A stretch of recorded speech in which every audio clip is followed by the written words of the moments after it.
옆에 계시는 분과 사랑의 인사 나누시겠습니다.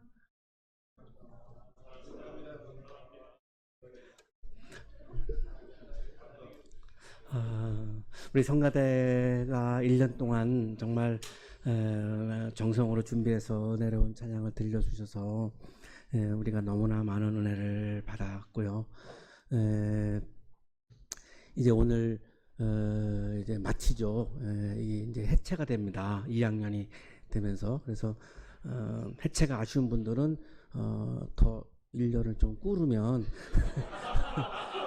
계속 할 수 있는 길도 있음을 알려 드릴 정도로 이렇게 참 많이 아쉽습니다. 너무 이번 성가대 친구들이 굉장히 씩씩하고 또 굉장히 소리가 우리들에게 마음을 울려주는, 특별히 그렇게 아주 좋았던 우리 성가대여서 너무 감사한데요. 우리 감사의 박수, 또 격려의 박수 하겠습니다.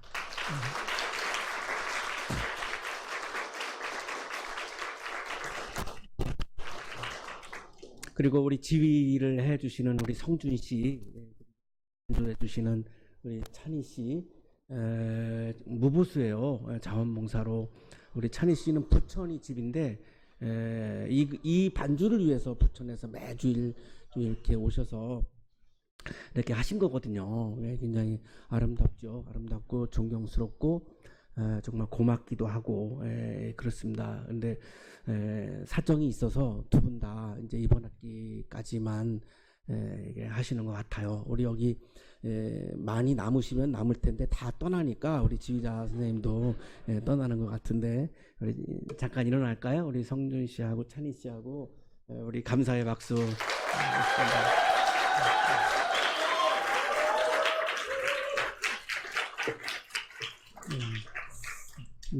그리고 굉장히 낯선 환경이죠. 모든 게 다 한국식으로 이루어지니까요. 그래서 우리 외국인 유학생들이 사실 이 자리에 오는 것이 그렇게 쉽지는 않을 거예요. 아마 바꿔서 생각하면 우리가 다른 문화에 이렇게 들어가는 것이 사실 굉장히 쉽지 않거든요. 그냥 오히려 그냥 혼자 있는 게 더 편할 수도 있고, 그런데 굉장한 용기를 내서 우리 한 학기 동안 우리 외국인 유학생 친구들이 함께 이렇게 채플에 참여해서 우리와 한 마음, 한 식구가, 한 공동체가 되어서 그 예배를 드려서 사실 너무너무 고맙고 감사한데요.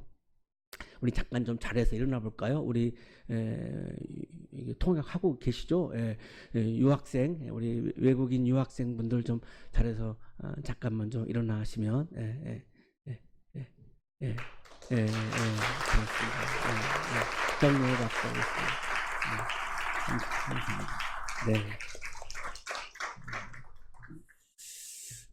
나태주님의 시 선물입니다. 하늘 아래 내가 받은 가장 커다란 선물은 오늘입니다. 오늘 받은 선물 가운데서도 가장 아름다운 선물은 당신입니다. 우리들에게 지금 가장 커다란 선물은 2019년도 한 해, 그리고 지금 우리가 마무리하고 있는 2학기, 이것이 우리들에게 가장 큰 선물이라고 하는 그런 노래입니다. 그리고 우리에게 가장 아름다운 선물은 바로 옆에 있는 당신. 한번 옆에 있는 분 얼굴을 좀 볼까요? 선물이라는 마음이 드시나요? 옆에 있는 분이 아니었다면 나 혼자서 그냥 예배를 드려야 되는데, 옆에 계시는 당신이 함께 해주셔서 우리가 이렇게 함께 따뜻하게 예배를 드릴 수 있어서 정말 가장 아름다운 선물이고요.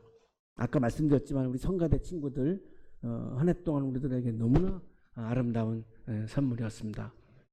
그리고 우리 외국인 유학생들도 우리가 외국에 가지 않아도 이렇게 이 자리에서 그냥 이렇게 교류할 수 있는 굉장히 우리들에게 아름다운 선물이었고요. 이번 한 학기 동안 여러분들에게 또 가르쳐 주신 우리 교수님들, 또 우리 선생님들, 그리고 여러분 동료들, 다 정말 우리에게 아름다운 선물인 것이 틀림이 없습니다. 우리가 그것을 잊고 사는 것뿐이지 사실 우리들에게 아름다운 선물로 늘 주어져 있고 내 옆에 언제나 존재하고 있는 그런 아름다운 선물이죠. 그 중에서 가장 한 해를 돌아보고 한 학기를 돌아보면서 가장 아름다운 선물은 뭘까 예수 그리스도의 사랑, 이거는 이의가 없을 것 같은데요. 예수 그리스도의 사랑이 있었기 때문에 이번 한 학기 동안 우리가 사랑하며 살 수 있었죠. 사랑을 받은 사람이 사랑을 할 수 있거든요. 예수님이 우리들에게 한 학기 동안 사랑을 주셨기 때문에 말씀을 통해서 이 말씀의 사랑을 담아서 우리에게 한 학기 동안 매주 목요일마다 우리에게 사랑의 이야기를 주신 것이 바로 우리 주님입니다. 그 예수님의 사랑이야말로 이번 한 학기 동안 우리가 받은 선물 중에 가장 아름다운 선물이지 않았을까 그렇게 생각을 합니다. 제가 영성과 음악이라고 하는 수업을 하는데요. 마르틴 루터쯤에 가면은 마르틴 루터가 음악은 신의 선물이다 이런 이야기를 하는 장면이 나와요. 그래서 우리 학생들에게 다 이렇게 물어봐요. 받고 싶은 선물을 한번 얘기해 보라고. 그러면 굉장히 다양하게 나오는데요.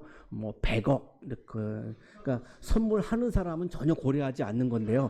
100억 이렇게 얘기하는 분들도 있는데 100억과는 비교도 되지 않을 정도의 정말로 아름다운 선물은 예수 그리스도의 사랑인 것이 틀림이 없을 것입니다. 나태주님의 시 사랑의 힘입니다. 어찌 세상의 모든 바람과 구름을 가둘 수 있으며 세상의 모든 강물과 산맥과 꽃들을 옮길 수 있단 말이냐. 보시기에 좋았더라. 이 세상이 하나님 보시기에 너무나 좋은 세상인데 감히 우리가 그거를 어디다가 가두고 어디다가 옮기고 그러고 말 상황이 아닌 거죠. 보시기에 좋았더라. 하나님이 일찍이 하신 말씀, 오늘 나는 한 말씀 보탠다. 그 음성이며 웃음소리 듣기에도 매우 좋았더라. 주님이 우리에게 주시는 말씀이 나에게는 너무나 듣기에 좋았더라. 나태주님이 이렇게 노래하고 있는데요. 한 학기 동안 우리들에게 주신 주님의 말씀, 그 말씀 속에 하나님의 사랑을 담아서 주님의 사랑을 담아서 우리에게 주신 거죠. 한 학기 동안 말씀을 주신 거죠. 그래서 우리는 한 학기 동안 그 말씀을 통해서 사랑을 많이 받은 거죠. 그래서 우리도 이 추운 겨울에 또한 사랑을 할 수 있는 거죠. 사랑을 받아야 사랑을 할 수 있으니까요. 에릭 에릭슨은 1902년에 프랑크푸르트에서 태어났는데 아버지가 확실하지 않아요. 아버지가 누구인지를 몰라요. 본 적도 없고요. 이름도 모릅니다. 그러니까 여기서부터 이제 자신의 정체성이 이제 혼란이 오는 거죠. 내 아버지는 누구지? 내 뿌리가 어디에 있지? 게다가 엄마는 덴마크 국적의 유대인입니다. 나는 유대인이야? 덴마크 사람이야? 의대 사람이야? 정체성이 막 이제 어릴 때부터 혼란이 오는 겁니다. 비엔나에서 지그문트 프로이트의 딸인 안나 프로이트를 만납니다. 심리학에서는 아직도 이 프로이드를 뛰어넘은 사람이 없다라고 평가하는 모든 심리학은 아직도 프로이드의 아류라고 할 정도로 정말 대학자인데요. 이분의 딸을 만나서 대화를 하면서 나도 정신분석 학자가 돼야 되겠구나 라고 하는 그런 동기부여를 받습니다. 그래서 정신분석 학자가 되는데요. 1970년에 은퇴할 때까지 하버드 대학에서 심리학을 가르쳤습니다. 유전기와 사회라고 하는 그 유명한 책을 썼고요. 7장에서 인간이 태어나면서부터 죽을 때까지 8단계로 나누었습니다. 어쨌든 삶의 내용은 다르겠습니다만 단계적으로 보면 모든 인간은 이 8단계의 과정을 거쳐서 태어나서 죽는다라고 이야기를 한 거죠. 자, 그런데 이분이 강조한 것 중에 하나가 뭐냐면 어린 시절의 환경이 어린 시절에 영향을 받은 것이 그것이 그 사람의 인격과 감성과 그 사람의 어떤 그 선호하는 것이나 또한 직업을 선택하는 것이나 여기에 결정적으로 영향을 미친다는 것입니다. 어릴 때의 우리의 경험이 나의 굉장히 인격적으로 많은 부분을 결정한다는 거죠. 0세부터 1세까지에는 거의 관계는 엄마밖에 없습니다. 엄마와의 관계가 사회적인 관계의 전부이죠. 그래서 이 엄마로부터 어떤 관계를 맺느냐에 따라서 사람을 신뢰하기도 하고 또한 사람을 믿지 못하기도 하고 사람에 대해서 따뜻하기도 하고 사람에 대해서 차갑기도 하는 거죠. 그러니까 엄마가 0세부터 1살까지 굉장히 따뜻함을 준 분들은 사람에 대해서 굉장히 따뜻함이 있는 것이고요. 엄마로부터 굉장히 차가운 감정을 받은 아이는 어른이 되어서도 사람에 대해서 굉장히 이렇게 차가울 수밖에 없습니다. 그 사람이 나빠서가 아니라 어릴 때 경험을 통해서 그렇게 형성이 되었다라고 그렇게 분석을 하고 있는 거죠.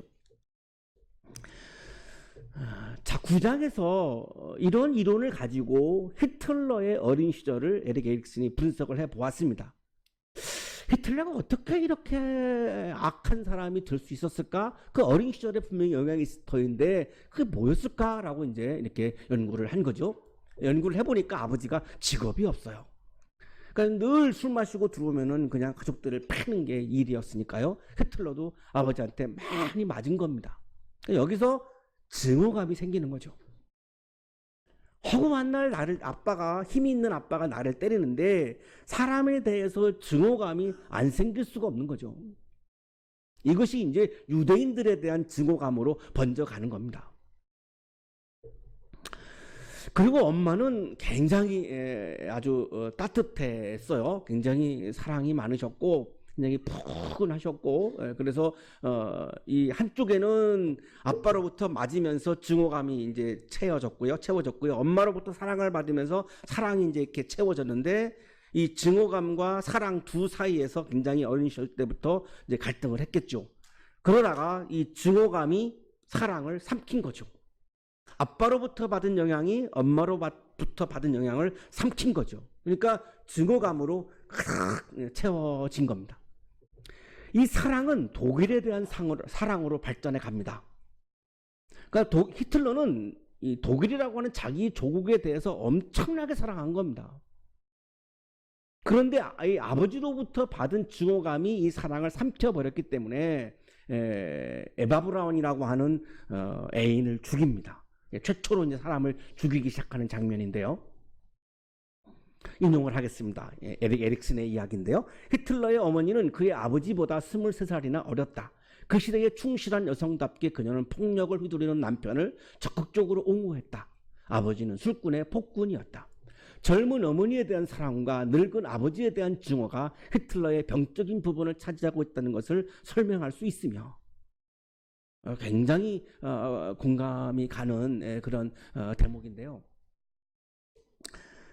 저의 아버님은 목사님이었는데 굉장히 엄하셨어요. 그래서 주일날 이렇게 이제 교회 대문 바깥을 열고 이렇게 마을에 나갔다 오면은 목사들이 거룩한 주일날 교회 안에 있지 않고 더러운 세상에 나갔다 온다고 저를 이렇게 때리셨어요. 근데 이제 굉장히 성격이 급하시니까 이렇게 뭐 회초리를 가지러 갈 때를 못 참으세요. 그러니까 이제 이렇게 주먹, 따귀 이제 이렇게 교인들이 보는 앞에서도 저를 막 이렇게 많이 때리셨습니다. 그러니까 제가 뭐 이렇게 저는 그냥 범생이었습니다. 그냥 범생이었고 이렇게 삐뚤어 뭐 이렇게 뭐 하거나 이제 그런 게 없었는데 이런 거죠. 주일날 대문 바깥에 나갔다 왔다 이제 이런 것으로 이제 맞는 겁니다. 근데 어머님은 굉장히 따뜻한 분이었습니다. 그러니까 저는 이 히틀러에 대한 이 분석이 굉장히 공감이 가는 게 제가 그걸 경험을 했기 때문에 그렇습니다. 그래서 뭐 눈치채셨겠지만 이게 힘이 있는 사람이 힘이 없는 사람을 때리는 거잖아요. 힘이 없는 사람은 힘이 있는 사람을 때릴 수가 없거든요. 그러니까 저는 그렇게 많이 맞으면서 잘 나가다 보니까 이 권력을 갖고 있는 분들, 힘이 있는 분들에 대해서 저항감이 있습니다. 늘 그거를 컨트롤하고 억누르고 이렇게 살죠. 근데 제 안에서 그게 굉장히 가득 차 있습니다. 한편으로 약자에 대해서는 한없이 사랑합니다. 이게 이제 저도 이 아빠 엄마로부터 받은 이제 그런 게 있기 때문에 평생 그게 성격 안에 그게 이제 도사리고 있죠. 그래서 그것이 계속 이렇게 불쑥불쑥 나오거든요. 힘들 때가 많죠. 이제 이 히틀러도 이제 바로 이런 어린 시절의 이제 과정 때문에 이제 이렇게 인격이 형성이 되었고, 에바 브라운을 죽이고, 게다가는 이제 유태인 600명까지 뭐 아무런 이유가 없죠. 유태인들이 뭐 많은 뭐 잘못을 해서가 아니잖아요. 그냥 600만 명을 죽인 겁니다. 히틀러가 어린 시절에 아버지로부터 따뜻한 사랑을 받았더라면 세계 2차 대전은 일어나지 않을 수도 있었다라고 생각할 수 있는 그런 아쉬운 대목이에요. 이 사진을 보시면은 히틀러의 어린 시절이 나오는데요. 굉장히 음악도 좋아했고요. 그림도 굉장히 잘 그렸고, 그리고 믿음도 굉장히 좋은 그런 기독교인이었고요. 게다가 또 친구가 비트겐슈타인이라고 하는 세계적인 또 철학자가 이 사진을 보면 또한 친구이기도 하는 참 그런 아쉬움이 있습니다. 사랑을 받은 사람이 사람을 사랑할 수 있구나라고 하는 것을 에릭 에릭슨이 우리들에게 이야기해 주고 있는 그런 장면인데요. 오늘 우리 성서 본문에서도 사랑을 받은 사람이 사람을 사랑할 수 있다라고 하는 것을 우리에게 말씀해 주고 있습니다. 사흘 뒤에야, 이 사흘은 어떤 의미냐면 유대인들은 6월절이 되면은 예루살렘 성전에 가서 축제를 즐깁니다. 6월절은 이집트에서 이스라엘이 이제 해방된 날을 기념하는 거니까요. 어마어마한 축제입니다. 그래서 모든 이스라엘 사람들은 이때가 되면 6월절이 되면 다 예루살렘 성전으로 가요. 근데 이제 예수님의 가정, 예수님의 부모님들 요셉과 마리아가 살고 있는 마을은 나사렛이죠. 그 나사렛에서 6월절을 지키려고 예루살렘에 간 겁니다. 이게 한 100km가 넘습니다. 그때는 다 걸어서 다닌 거죠. 걸어서. 뭐 교통편이 없으니까요. 그래가지고 6월절 축제를 마치고 이제 다시 집으로 돌아가야 되는데요. 당연히 12살 난 예수님이 일행 속에 있는 줄 알고 가고 있는데 없는 거예요. 그러니까 얼마나 놀랐겠어요. 그래서 막 찾고 난리가 났습니다. 그래도 없어요. 그래서 결국에는 이제 예루살렘 성전까지 다시 간 겁니다. 이 부모님이, 요셉과 마리아라고 하는 예수님의 부모님이. 그래서 갔더니 성전에 예수님이 있는 거예요. 12살 난 예수님이 있는 거예요. 근데 거기서 뭘 하고 있냐면 선생들 가운데 앉아서 그들의 말을 듣기도 하고 그들에게 묻기도 하고 있었다. 율법에 대해서 토론을 하고 있는 거예요. 이때 당시 토론을 한 율법의 세계적인 대학자들이 있었는데 이들이 12살 난 예수님의 말씀을 들으면서 막 경탄하는 거예요. 저도 수업 시간에 우리 학생들 질문 듣다가 정말 내가 한 번도 내가 이 영성과 음악이라고 하는 분야는 내 그냥 평생토록 내가 고민하고 살아온 부분인데 한 번도 내가 고민하지 못했던 부분을 얘기할 때 정말 내가 경탄할 때가 있거든요. 이 대학자들이 지금 예수님의 말씀에 막 경탄을 합니다. 이때 같이 토론하는 사람들이 힐렐, 샴마이, 가말리엘, 요나단, 시몬, 니고데모. 여러분 니고데모는 잘 아시죠? 근데 이 바르세파 사람들은 두 산맥이 있는데 힐렐파와 샴마이파예요. 그러니까 이 힐렐과 샴마이라고 하는 사람은 율법에 관한 한 세계적인 양거두예요. 이 사람 두 사람을 뛰어넘을 사람이 없습니다. 율법에 관한 한 어마어마한 세계적인 대학자인 거죠. 근데 이들이 예수님의 말씀을 들으면서 막 경탄을 하는 겁니다. 놀라운 사실이죠. 그러니까 부모님들이 그걸 보고 깜짝 놀란 거죠. 야, 이게 무슨 일이냐. 내 아버지와 내가 너를 찾느라고 얼마나 애를 태웠는지 모른다. 부모님 입장에서 당연히 그렇게 말하지 않겠습니까? 그러니까 예수님의 대답이, 자, 누가복음 2장 49절이 누가복음에 나오는 예수님의 첫 말씀입니다. 요 이전까지는 다 설명하는 말씀이고 예수님이 직접 하신 첫 말씀이 이 말씀이에요. 어찌하여 나를 찾으셨습니까? 내가 내 아버지의 집에 있어야 할 줄을 알지 못하셨습니까? 왜 나를 찾습니까? 내가 아버지의 집에 있는 것은 당연하지 않습니까? 내가 하나님의 아들이잖아요. 그러면 하나님의 집인 성전에 있는 것은 너무나 당연한 건데 왜 나를 다른 데서 자꾸 그러시죠? 내가 당연히 여기 있는 거 아니겠습니까? 자, 여기에 아버지의 집이라고 하는 이 아버지라고 부르고 있죠. 이 청년 12살 난 청년 예수가 지금 하나님을 아버지라고 부르고 있죠. 그건 뭐죠? 하나님의 아들임을 얘기하는 겁니다. 하나님의 아들은 뭐냐면 메시아입니다. 구세주입니다. 이게 이제 우리 그리스도라고 이제 번역이 되는 겁니다. 메시아가 히브리어고 헬라어로 그리스도입니다.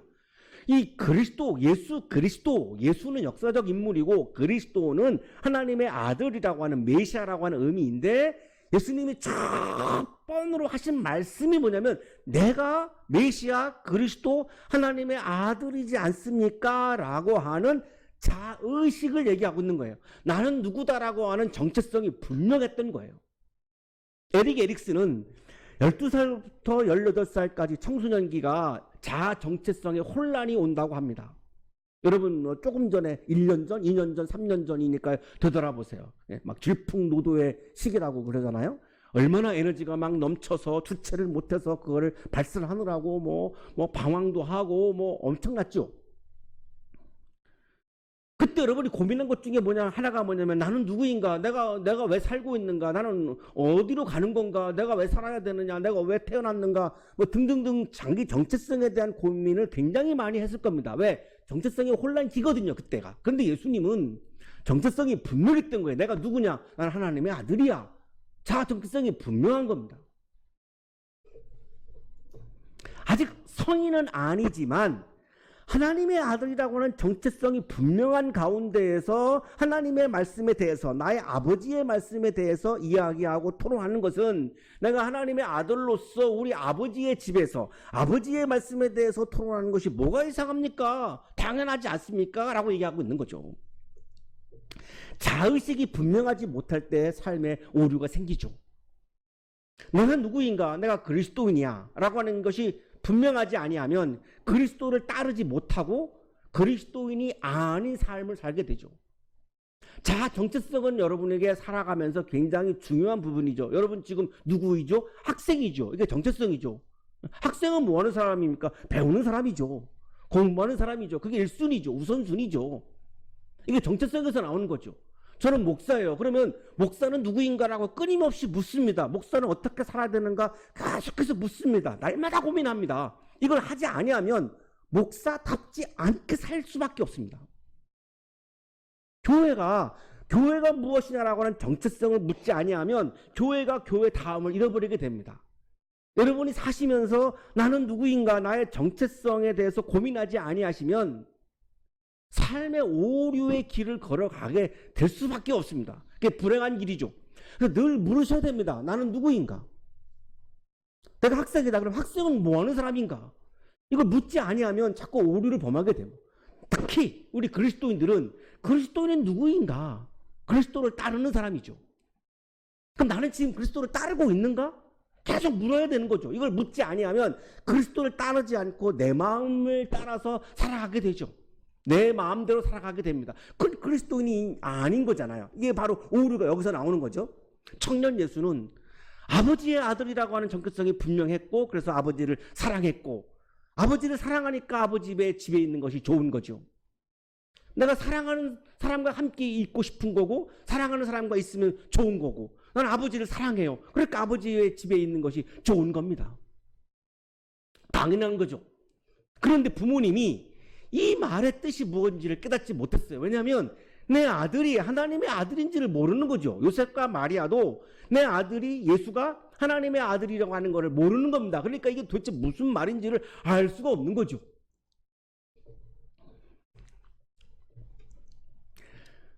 예수님 부모님과 함께 내려가 나사렛으로 이제 돌아갑니다. 거기서 순종하죠. 그 예수의 어머니는 이 모든 일을 마음에 간직해요. 처음에는 몰랐는데 듣고 나서 깨달은 것 같아요. 그래서 그 예수가 자기한테 들려준 이야기들을 마음에 간직합니다. 이 아이가 내 아들이지만 동시에 하나님의 아들이구나 라고 하는 것을 깨달은 것 같아요. 그래서 이걸 간직합니다. 자, 예수는 하나님의 아들이죠. 그러나 동시에 요셉과 마리아의 아들이에요. 그래서 하나님에게 순종하듯이 또 부모님에게도 순종합니다. 그래서 나사렛으로 같이 가죠. 예수는 지혜와 키가 자라고 하나님과 사람에게 더욱 사랑을 받았다. 제가 은혜 받은 구절이 52절입니다. 예수님이 청년 예수가 어떻게 온 인류를 사랑할 수 있었을까? 우리가 세상을 살아가면서 나하고 생각이 다른 사람들을 사랑하는 것은 매우 어렵습니다. 정말 나하고 생각이 다른 사람을 내가 품는다라고 하는 게 얼마나 어렵습니까? 정말 어렵습니다. 지금 우리 국회를 보시면은 나하고 생각이 다르고 나하고 의견이 다른 사람을 품지 못하죠. 그게 사실 우리도 그렇습니다. 똑같습니다. 다를 바가 없거든요. 그런데 청년 예수는 30살, 33살이 젊은 나이에 이 젊은 청년이 말이죠. 인류를 다 품었던 거죠. 모든 인류를 다 품었어요. 굉장한 사랑이죠. 이게 어떻게 가능했을까라고 하는 질문을 하지 않을 수가 없는데 그 답을 저는 여기서 찾았어요. 예수님은 하나님과 사람에게 사랑을 받았어요. 사랑을 받았기 때문에 사랑을 할 수 있었던 거예요. 사랑을 받지 못하면 사랑을 할 수가 없어요. 하나님으로부터, 요셉과 마리아로부터, 사람들로부터 예수님은 굉장히 많은 사랑을 받은 겁니다. 그래서 엄청난 사랑을 할 수 있었던 거죠. 자, 우리는 한 학기 동안 주님과 사람들로부터 사랑을 많이 받았습니다. 특히 찬양 속에 담겨있는 주님의 사랑, 말씀 속에 담겨있는 하나님의 사랑을 한 학기 동안 많이 받았어요. 그래서 이 추운 겨울이지만 우리는 이제 사랑하며 살 수 있죠. 여러분의 사랑을 받은 분들은 또 여러분의 사랑을 받았기 때문에 그분들은 또 다른 차원의 사랑을 또 할 수 있어요. 사랑은 이렇게 번져나가는 거죠. 이것이 바로 하나님의 나라가, 사랑의 나라가 확산되어 가는 모습이에요. 그 하나님의 나라가 퍼져나가는 것을 위해서 한 학기 동안 주님은 우리들에게 목요일마다 말씀의 자기의 사랑을 담아서 우리에게 주셨던 거죠.